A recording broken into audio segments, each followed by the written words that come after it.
Trump is like the sledgehammer. Yes, Vance exactly. is the scalpel, Yep. right? Like Vance is like surgical, kind of legalistic debate mind, like, you know, make sure just not leave anything exposed, right? And where it's like Trump is just like, we'll just bulldoze you. But they're both great, and they're both like very different and complementary styles of persuasion. Not that I disagree with you, but I mean, I don't disagree, but the effectiveness of Vance, you can't overstate it.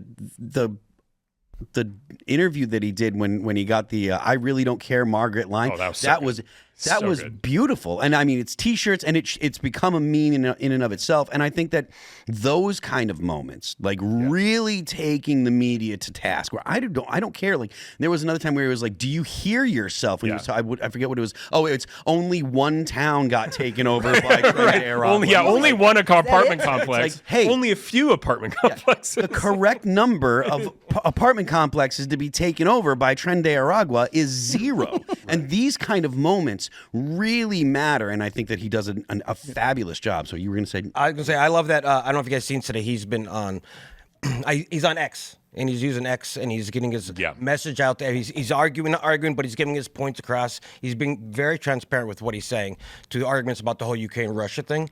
So that, while normies might not know about that, a lot of folks who are watching, millions and millions and millions are seeing him be transparent, unlike Biden and everyone else, and like give his thoughts. And he's solid, bro. So he knows what he's talking about. Two things. First of all, I completely agree. You mentioned Biden. I think that the transparency that the Trump administration has, and their availability to the press, and their not just willingness but desire to, they relish it. They enjoy taking these, putting the message out there, getting their own message out, and when the press tries to challenge them, they enjoy body slamming them. And first of all, and second of all, I loved, there was one more thing that J.D. Vance did when he body slammed Mehdi Hassan. I don't know if you saw that one. Yes. But I'm not a fan of Mehdi Hassan anyways, and I don't remember the exact tweet off the top of my head, so I'm not going to try, but it was brutal and wonderful. And that kind of, aggressive,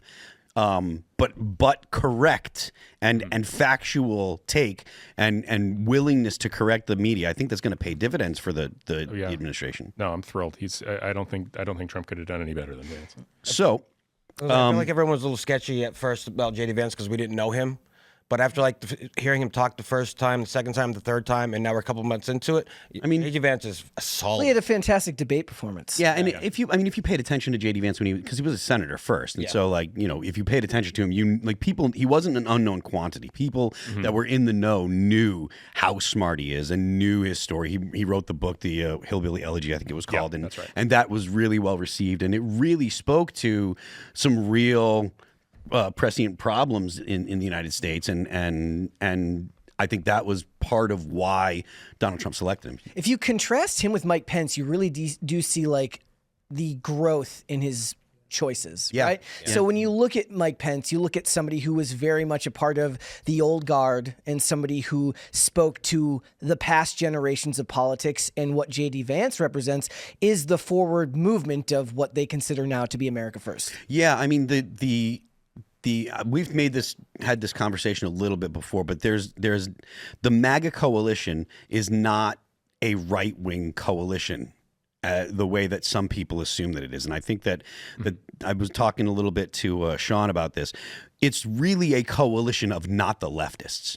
You know, because the most of the people in positions of power now are 90s Democrats, or they were Democrats even very recently. And so that is the big tent kind of idea is really where the right has capitalized. And obviously the conservative Christians are welcome in the tent, but that also means that you have to have room for people that are not conservative Christians. That's why the whole Ashley St. Clair Musk thing, it was a big deal to the Christians, like conservative Christians, but in the overall MAGA kind of coalition, they were like, look, maybe it's unbecoming, but it's not something that should be a problem for the broader coalition, because Musk really did have a lot to do with Trump getting elected, or some people would have a problem with like Scott Pressler's lifestyle choices. Well, if it wasn't for Scott Pressler, you don't get Pennsylvania, because Scott Pressler went to Pennsylvania, lived there for 4 years, and did more work in Pennsylvania than probably anybody else. So, as a broad coalition, I think that's why, or I don't think that it's deniable or debatable. That's why Trump won, and that kind of unity is something that comes from the left being so insane. And really, really disconnected from what the right has become now, because most of the people, at least the way I've seen it, is the ones that suffer from like terminal leftism, like the farthest left that you can see. They look at what it is now and they think of it as a far-right Christian nationalist party, when anybody who's paying very, very close attention to it knows that there are too many disparate personalities for it to be anything so succinct. You're 100% right, and you can hear that, or you could hear that for so long when they were trying to scare everybody with the whole Project 2025 narrative. I read a lot of stuff about Project 2025, and I'm not particularly devout Christian or anything. I'm fairly agnostic, but at the same time, there's nothing in Project 2025 that I was like, you know, it is not particularly. They had to manufacture stuff. They had to manufacture like, oh, they're going to make you register every abortion or something like this. Yeah, it's so stupid. But you know, now that the election's over, we can all admit that Project 2025 was the real plan all along. I was saying that. I mean, even leading up to the election, I was like, look, man, Project 2025 is not bad. Thanks for checking out this clip from Timcast IRL. Make sure to watch the show live Monday through Friday at 8 p.m. Subscribe to this channel, and we will see you all there.